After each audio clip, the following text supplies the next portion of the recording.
Greetings, family. This is your brother Malachi, and thank you for joining me for the second episode of Malachi Speaks. This episode is entitled New Year, New Opportunities. If you didn't know, this is 2009, baby. 2008, it's over. And I know some of you all are excited, but then some of y'all are just a little bit nervous about it. You really don't know what the future holds. And that can be, that's understandable. The only thing I tell you to do is just keep the faith, man.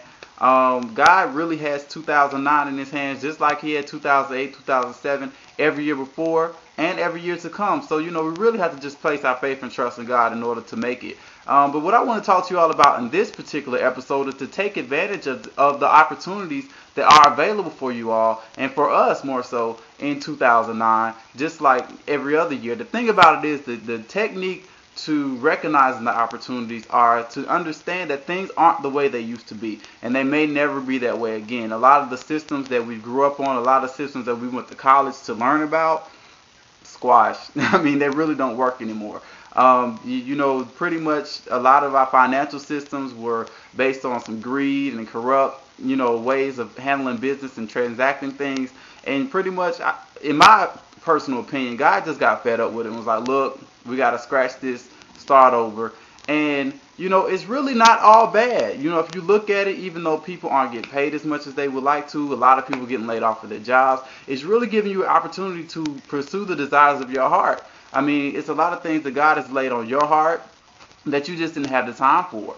And now that you may not necessarily have all the money that you want to go buy everything, it kind of brings out the creativity in your heart. The things that, may have been lying dormant because you really didn't have to do anything with it. For example, for me, I had to learn to go out and create opportunities and recognize that God has blessed me with certain resources that open the door for me. Every time an opportunity is presented to you, it's not going to come in the form of somebody coming to you and say, hey, I got an opportunity for you. It's not always going to be that easy. Sometimes you really have to do some prayer and looking inside of yourself to say, okay, what do I possess in order to make an opportunity? In the Bible, it's a story about a widow, and she didn't have any, her husband had died, of course, so she wouldn't have been a widow. But a prophet told her, go into the neighborhood and basically get some containers, and because she said she didn't have anything but one vial of oil. So he was like, well, go get some containers and just pour the oil till it stops. Now, the fact that she said I don't have anything but means that she actually devalued the oil and didn't really recognize how powerful and strong this oil was. So how many times have we missed the things that are right around us and devalued it? Like, I only have $500. Well, what can you do with that $500? I only have a house, a roof over my head. Well, what can you do with that? Start thinking about those kind of things. Think about how you can use the things that you have to help to forge you in your future and actually position you for greater things. For example, personally, those people who know me know that I was into radio. I was on the radio in Charlotte, North Carolina, and Virginia. When I moved to Atlanta to go to school, I kind of got out of radio broadcasting for a little while. And when I tried to get back into it, it's actually kind of hard. I applied at Turner Broadcasting.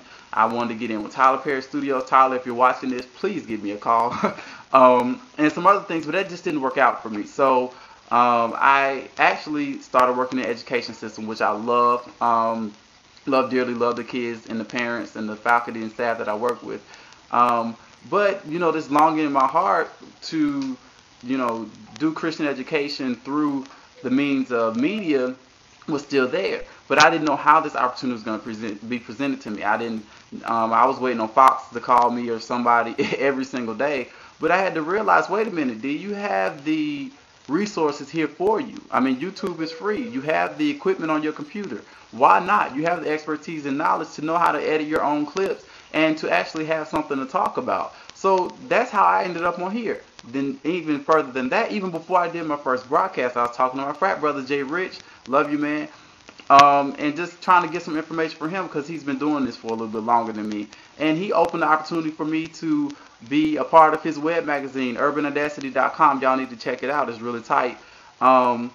If you're not watching me through Urban Audacity, if you're watching me through YouTube, check out the site. It's really nice. But, those opportunities came out of my openness to create an opportunity for myself. So once you decide to let your gifts make room for you, see what resources you have available to you, the internal and external resources, you will be amazed at how God can open some doors for you and make some opportunities work for you, okay? So I just want to give you all just a little bit of encouragement on that. This is your brother Malachi. I'm signing off. Have a wonderful new year, you guys. I'm looking forward to my next broadcast with you all. Keep your head up, keep God first, keep the faith, and make your minutes count. God bless.